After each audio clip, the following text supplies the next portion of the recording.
the Happy Scientist podcast. Each episode is designed to make you more focused, more productive, and more satisfied in the lab. You can find us online at bitesizebio.com/happy scientist. Your hosts are Kenneth Vogt, founder of the executive coaching firm Vera Claritas, and Dr. Nick Oswald, PhD, bioscientist, and founder of Bitesize Bio.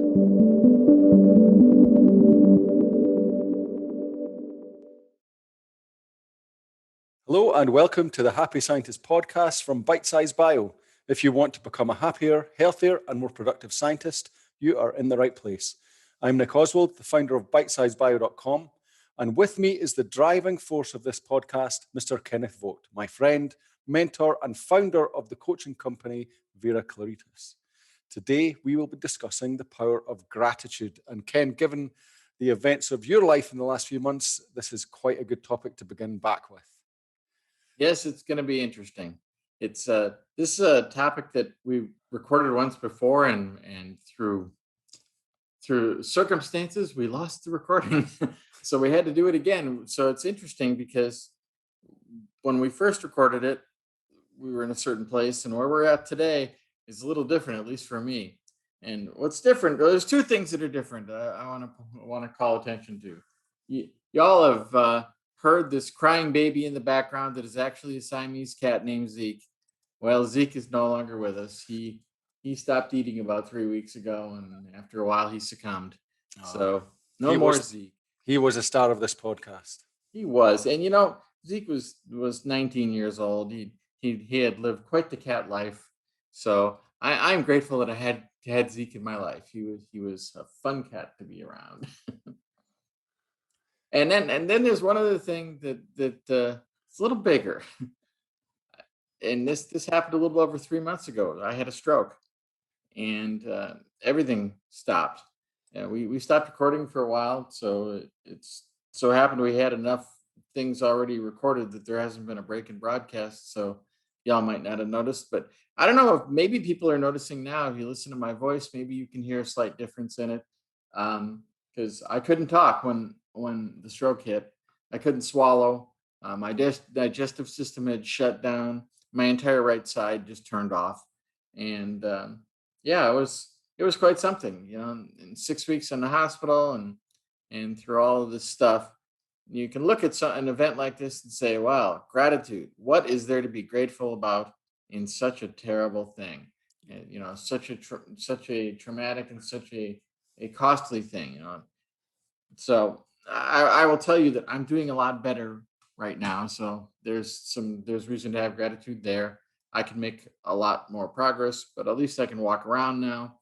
My right hand isn't working very well, but it's getting better, not in ways that I can use it yet, but at least I can see progress. So I've noticed that. And the things that we're going to talk about in this episode, you'll see the application of how you can find gratitude even in really hard circumstances. Some people could be very, very tore up about the loss of a pet, for instance, and just think, oh, it's just 100% bad. There's nothing to be grateful for. But the fact is, there is plenty to be grateful for there. There's a lot of fond memories and a lot of times that you can look back on that can't be taken from you. They're yours. And in the case of my stroke, one way that people can be robbed is some people lose some of their memories from their strokes. I didn't have any memory loss. I didn't have any cognitive loss. And that's not my version of that. That's what the doctors tell me, because I was in the hospital with other people that had these problems, and I saw people that didn't know they were impacted. They were confused, and they didn't know they were confused. And they had lost cognitive ability, and they couldn't tell. And they couldn't remember that they had lost their memory. So I didn't have any of that. So fortunate for me. But so what it really comes down to when we're talking about gratitude is your intentions. Intentions always win. So if you have the attitude that you've been robbed, that you've been harmed, that you're not getting your fair shake, that's gonna show up for you. Whereas if you have the attitude that there's a silver lining for every dark cloud. You're going to find that silver lining. So we're gonna talk about this from both directions, because I first want to deal with when you don't feel grateful, and if that's where your starting point is, there's nothing wrong with that. That's where you're starting. That's where you're starting. And if you're in that position where you don't feel grateful about things, you're going to see some what I call phony costs for having gratitude. You go, well, I can't have gratitude because that would evidence that I'm weak and I needed to be provided for. If I'm grateful for something, well, obviously it was something I couldn't do for myself and I had to have somebody else do it for me. You can be in that mindset.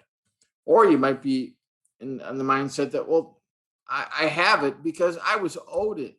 This is something I deserved. I should get this. And so why would I be grateful about something that's just owed to me? It's like, I get a paycheck at the end of the week or at the end of the month because I worked and they owed it to me, darn it. You know, as opposed to being grateful, like, oh wow, a check, thank you so much. Even though you expect it, even though it's exactly what you anticipated, you still have the opportunity to be grateful for it. But if you feel like being owed something means you can't be grateful, you're going to cut yourself off. So understand that possibility that just because you're owed something, you can be grateful about it. Just because you're not weak doesn't mean you can't be thankful that something is provided for you. Yeah, you're capable, you could cook your own dinner, but when you're in a restaurant and somebody cooked it for you and somebody served it to you, you can be grateful for that. Even though you could have did it yourself. You're not there because you're a charity case or because you're too pathetic to be able to, cook your own toast. You're you can still be grateful for that experience. So those are the things I would call the phony costs of gratitude. But how about this? There are actually real costs to gratitude. There are some things you're gonna have to pay to be grateful. And you're like, oh man, that sounds terrible. What am I going to have to pay? So there's two things that come to mind. First off, gratitude requires humility. And we've talked about humility in past episodes. And humility is really this miracle drug.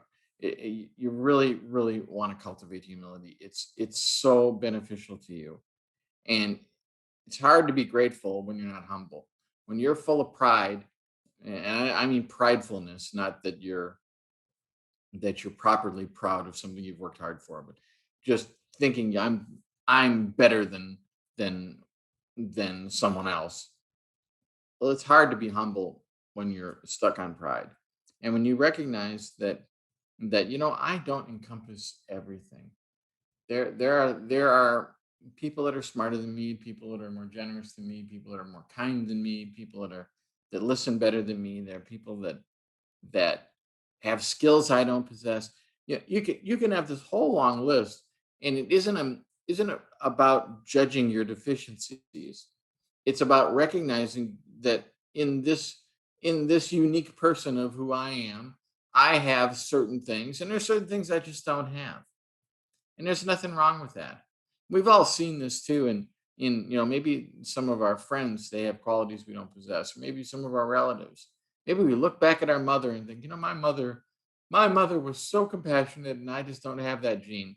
Or my father was so hardworking and I don't that and I had to learn that from him. And whatever it might be, if we can be humble, it gives us the opportunity to be grateful. And when we're grateful, then we have the opportunity to to fill any deficiency that would be there. And even if it's not a deficiency, we can add to our positive qualities, all because of gratitude. Now, another real cost of gratitude is it requires focus. You've got to see that there's something there to be grateful for. You have to notice it. And we've all seen that, and I used the example of a restaurant earlier, I use it again. You see people in a restaurant that just they obviously have forgotten that somebody is serving them. And they don't notice that the waitress has been there right at the right moment every time. They don't notice that everything was plated beautifully and prepared well. They just come in there, they do their thing, they practically ignore the waitress, they wolf down their food, and off they go. Well, it's because they didn't focus. And what they lost in that moment is they lost the opportunity to be grateful for someone to serve them and someone to cook for them and for someone to be creative in making the food that they got to eat and someone to care about how it tasted and how nutritious it was. They lost all of those opportunities. So when you look at this and see, well, I have to pay the cost of humility and focus, you start to recognize the cost is very low and it is a very small investment, and you can get a lot from it. So I'm gonna pause for a moment here and let you weigh in, Nick, if you had anything you wanted to add. I could feel you had a lot to say there about that, Ken. I just let you go there. But having watched it, I think this, having had a stroke and very unexpectedly, the age you're at and the level of health you keep yourself at, Mhm. it was really instructive to watch how you came through that. I've been in contact with you from literally the moment it happened. You texted me as it Yeah, was happening, more or less, and we've been in contact all the way through.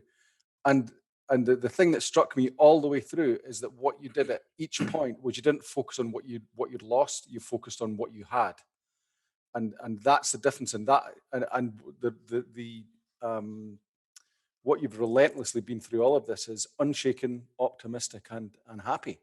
And I'm my reading of that is that a lot of that comes down to that focus on being grateful for what you've retained and what you will be able to get back rather than focusing on what you've lost. exactly. And I'm not a Pollyanna kind of person. I think you properly label me an optimist, but I don't just fantasize about everything being perfectly right all the time. And I'm not happy with some of the stuff that's happened here. But or even my present condition. There's things about it I don't like. You But can't that play but guitar anymore. Yeah, exactly. I can't hold a pick, you know. but but I don't know. We'll see. Maybe that will come back. Maybe it won't. And Mhm. that's the other thing about this too. I'm not tying my happiness to an outcome. I don't have to return to being exactly as I was. So like for instance, I can speak right now. I don't sound exactly the same, at least to myself, to my own ear, It's as I did close. before. Yeah, It's but it's close. yeah, but it's close. And even if it wasn't close, I mean, if you saw me walk, I believe me, it's not close. People always used to tell me that I walk too fast, and now it's like all I can do to walk at 8/10 of a mile per hour, according to my therapist. So that's less than a third of what is typical, and probably about a fourth of what I usually was. So, I don't know where it's going to end up, but I'm not worried about the end point. I'm glad that I can walk right now. I'm able to go out in the world. I can do things and see things. So, so it's all good. I guess one other way to look at this is, and it's a thing we've talked about in previous episodes, that using, tying it back to some other themes that we've covered in this podcast, is you can use gratitude to, give, make yourself in such a mindset that you're creating that dopamine um, all the time, so that regardless of the scenario. And one way to do that is to walk it right back to the ridiculous. Well, it's not even ridiculous. It is genuinely things to be happy about, or to be grateful for rather. But even that you have oxygen, you know, Yeah, and and then take it from there. And okay, so what would it be like if I didn't? Well, that wouldn't be good. And so I'm glad that I have it, and then build it on that, and then you see that regardless of the circumstances you're in, you can build out quite a lot of reasons to be grateful without even touching the sides. yeah. I just dawned on me there's a third event that's happened between now and the last recording that I haven't even given any oxygen to, and that is I'm in Austin, Texas, and I don't know if y'all heard about what happened in Texas. All the electric grid shut off, And that meant no heat in the house for days, and the water was lost all over the place, and it was just total mess. And keep in mind, I'm diminished physically, so when it got cold, it was very hard on me, very hard on my body. And in fact, I think that's probably what did in Zeke the cat. It was that cold really impacted him too. So again, we can be all tied up in all this, like, oh man, what are we going to do? And instead, I figured out, well, I can get warm, I can put on more clothes, I can stay in bed, I can deal. And I got through, and other people got through, and we can be a support to each other. But so in fact, let me hit now what I'm calling the dividends of gratitude. We're going to cover areas that are there. There's 5 different areas where you get dividends for gratitude. There are emotional benefits, there are social benefits, there are personality benefits, there are career benefits, and there are health benefits. And I'm not just offering you my opinions on this, although I am offering them. There's a decent study that will be included in the show notes that you can check out if you want to see the basis for all of this. It's not just my personal experience or my feelings about it or my undying optimism. This is what the studying scientists have found to be the results of gratitude. We do like to tie it back to science, though, don't we? Yes, we do. And Nick, you were already alluding to some of the emotional benefits, but this a very simple one. Gratitude makes you happy, and if you refuse to have gratitude, it makes you unhappy. It'll rob you of happiness you already have. So, I mean, again, this is a studied matter. Gratitude makes you happy. Right there, that should be enough reason. We could stop talking right now and go, you know what? That's enough to make it worth it. But I mean, there's another 20 things after this.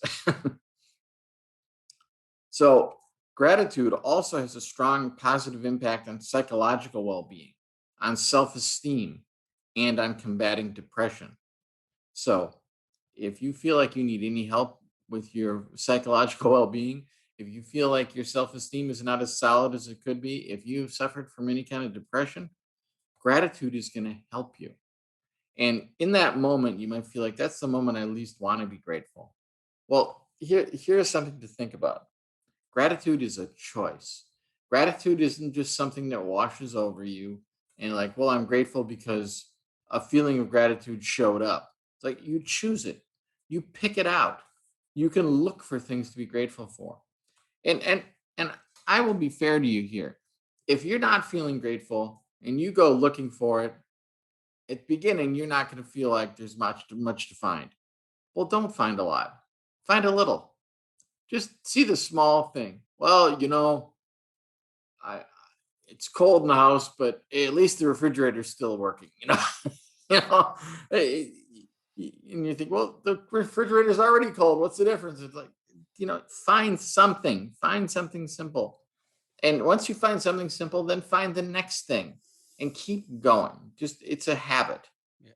I do like the oxygen one. That's always my one. You start with that and off you go. But the Yeah. best one I've seen of that is, I think you'll talk about it later, but the description of it is the one that James Altucher talks about gratitude being a muscle. So if you just use it for no reason, if you just keep consistently using it, then it becomes stronger. And your Exactly. ability to feel it becomes stronger. But I guess you're going to touch on that later. Well, we can touch on it right now. Okay. James Altucher is a very interesting guy, and we'll have a link to some of his stuff out there too. He's got a podcast and he does a blog, and he's just a Renaissance man kind of guy. And I'm not even pointing to him as he's not a scientist per se. I mean, he's an educated man, but that's not where he's coming from. He's a man of practicality. He's learned things from living it, and he's good at communicating it. So I'm grateful that there's guys like James Altucher out there that we can point to. I'm grateful that there's all these studies out there that we can point to, and there's just so much there. Now, another thing about gratitude when it comes to emotions is gratitude makes your positive emotions more powerful, and more resilient. So if you have felt like, I'm 8 days of rain, I'm always in a bad mood, I'm always a downer. Well, the way out of that is to have more gratitude, and it'll start reinforcing the positive emotions you have.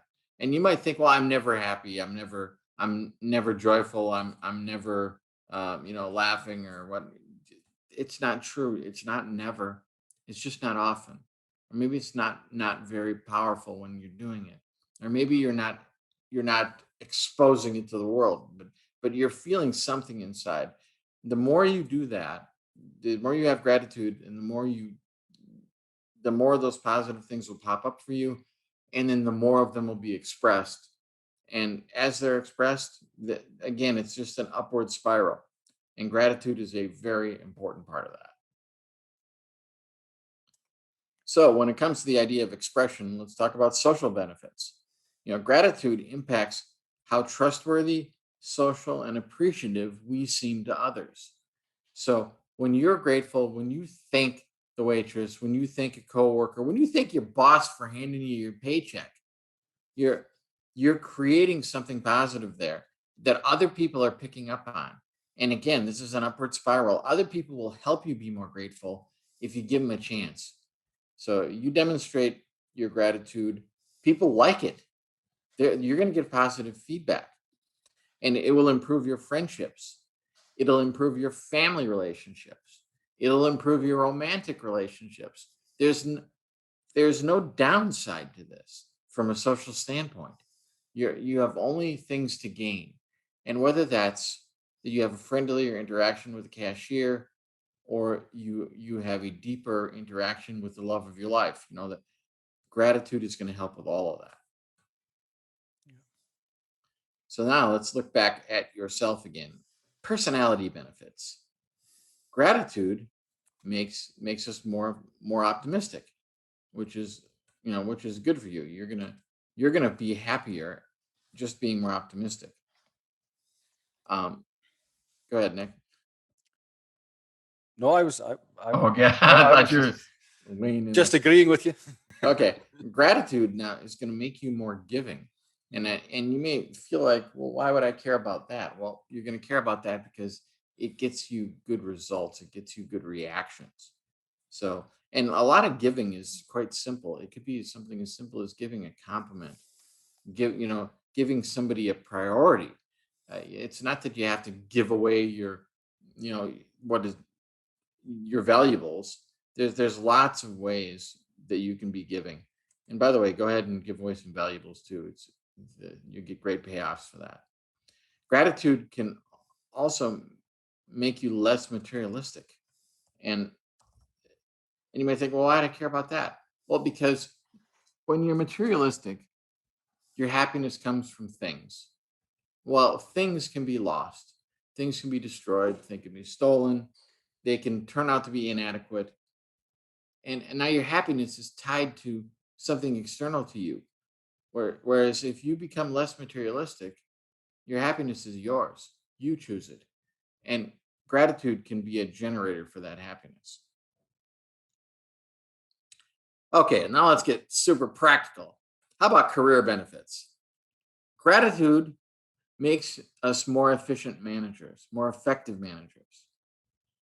And again, this is from studies.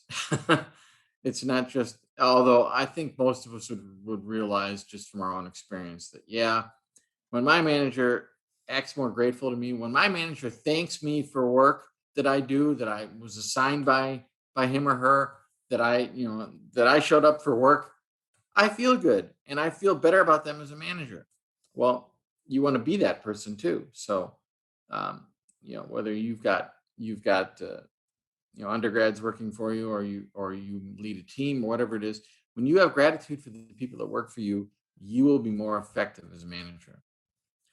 Gratitude reduces impatience, and it improves decision making. So imagine if you didn't feel impatience in your job.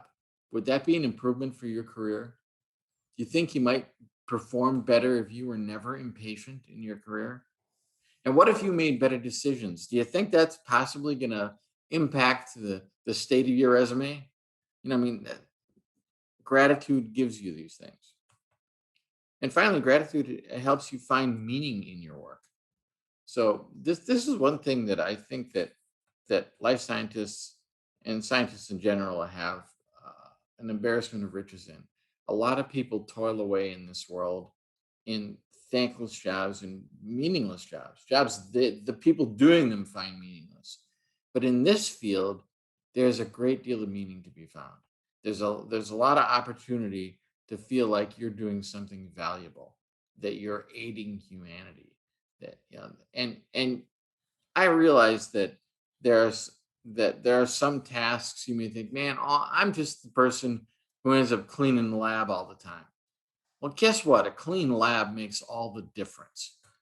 So even in the menial tasks, you're doing something that is going to impact the rest of the world positively.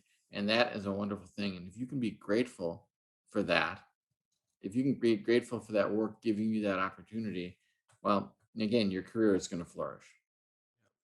And so, how many benefits have you gone through here? About 10 or so, maybe more than that. All of these benefits of gratitude, which, as we were discussing, is a habit.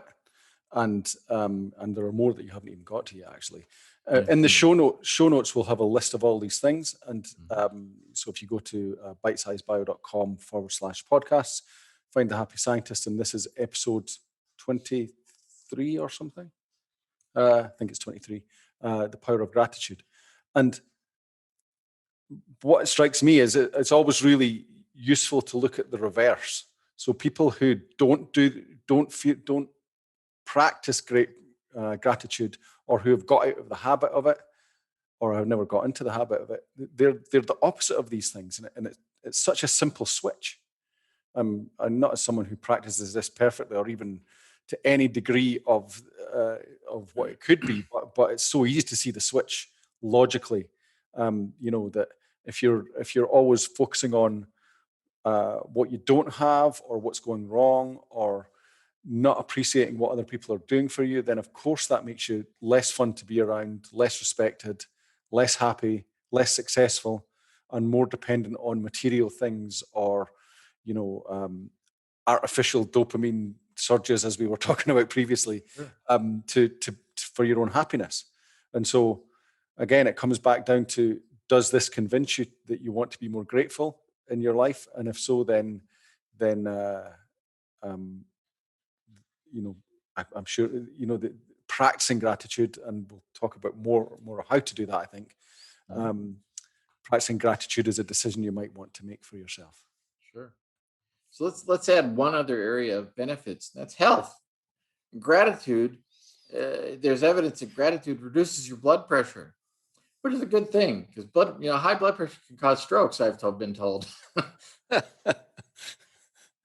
And and this is interesting in my personal case, because I've never had high blood pressure in my life, but I had a high blood pressure event, and it caused all this.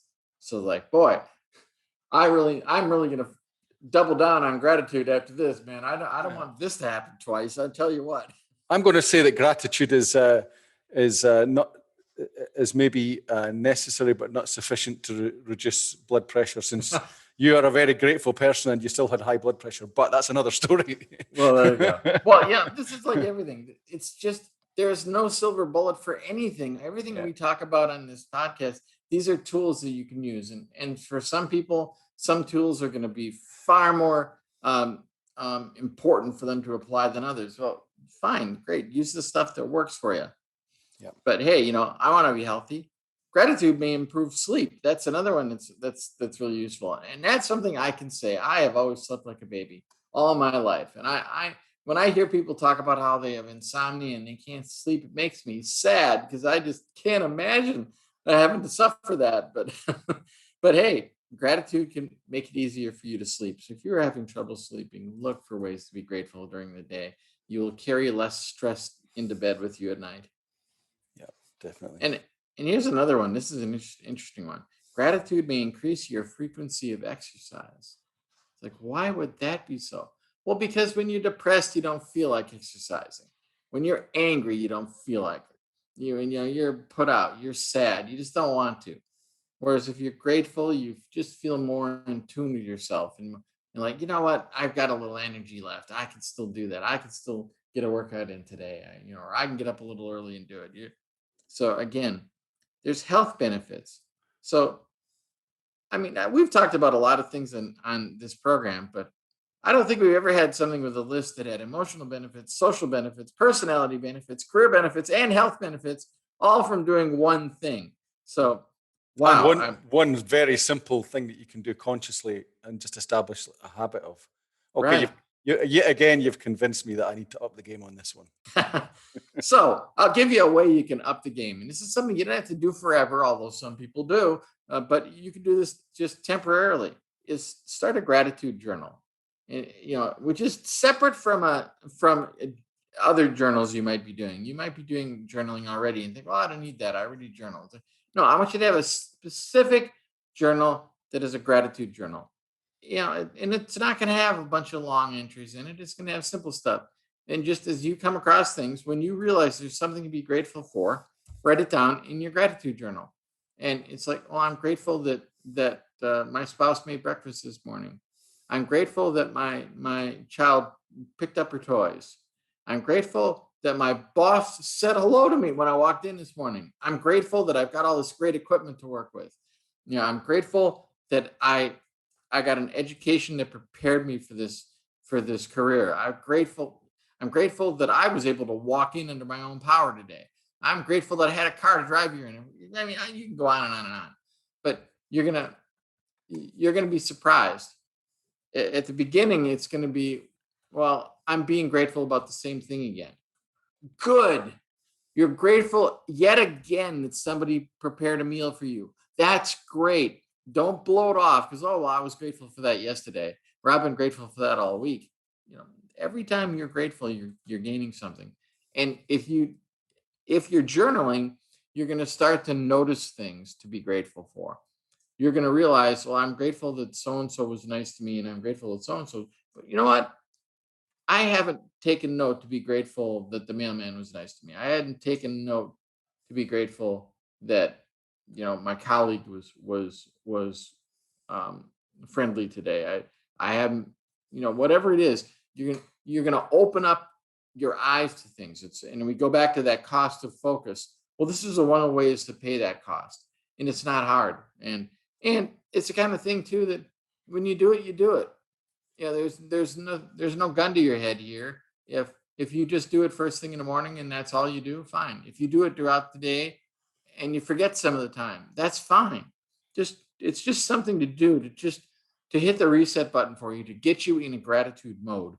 And at some point you may decide just after a few days or a few weeks or a few months that I get it. I'm plugged in now. I don't need to do this anymore.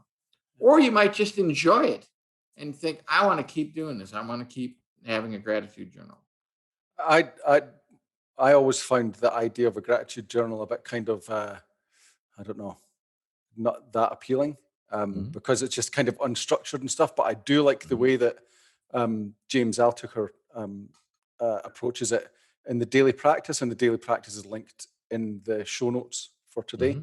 And what he talks about is just write down 10 things every day to be grateful for. And the way what he says is he has these little notepads like a waiter has, and he'll just every day write down 10 things and just quickly 10 things to be grateful for.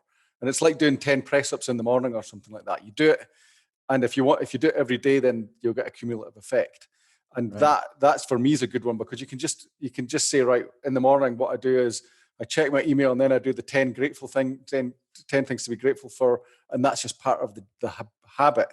But that just works that muscle, and it gets just a little bit stronger every day then. Right. Now I know some of you out there are listening and you hear that and you go, 10 things to be grateful for. There are not 10 things in my life to be grateful for. There aren't 5. Okay. We challenge you to do it and find out. You may find out when you press yourself for 10 things to be grateful for, you're going to find them. They're there. You just haven't noticed them. And you got to take action. This is not an intellectual exercise. There's got to be action, and that's what will flip the switch for you.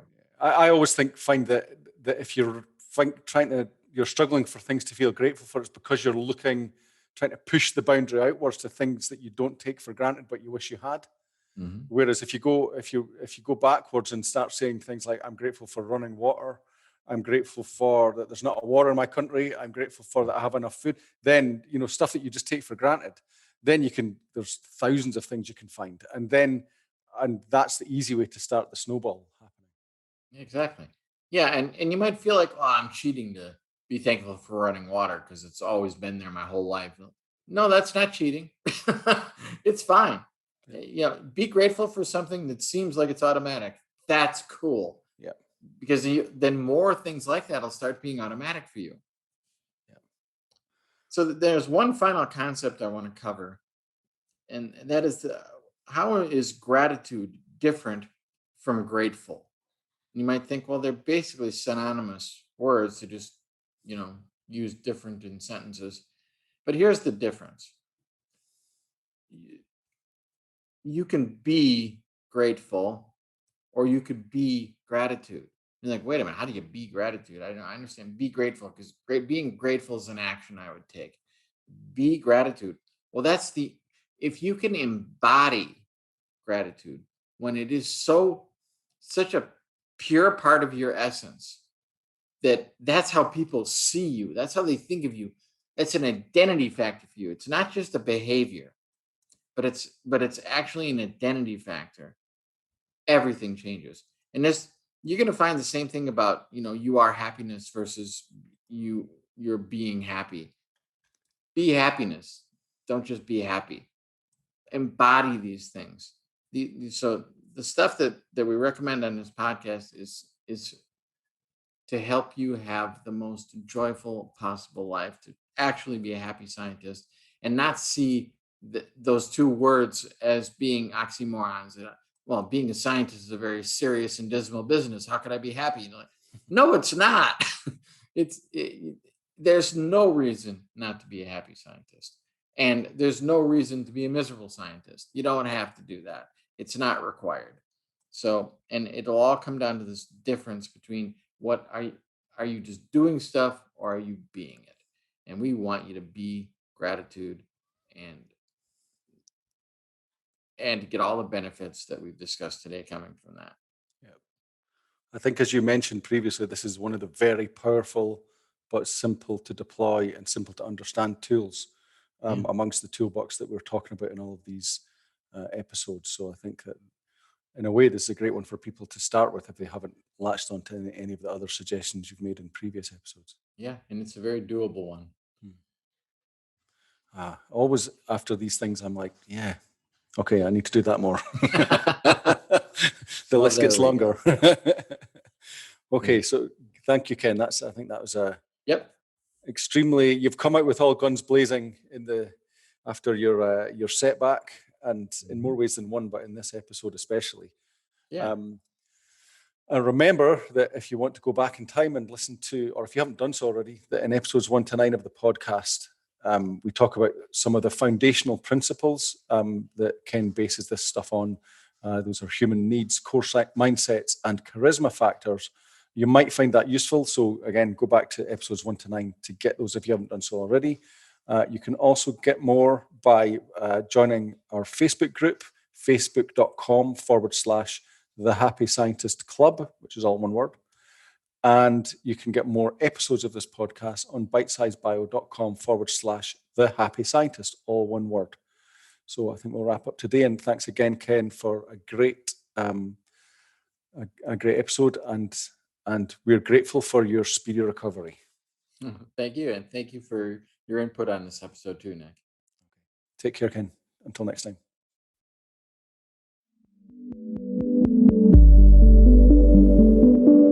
The Happy Scientist is brought to you by Bitesize Bio, your mentor in the lab. Bitesize Bio features thousands of articles and webinars contributed by hundreds of PhD scientists and scientific companies who freely offer their hard-won wisdom and solutions to the Bitesize Bio community.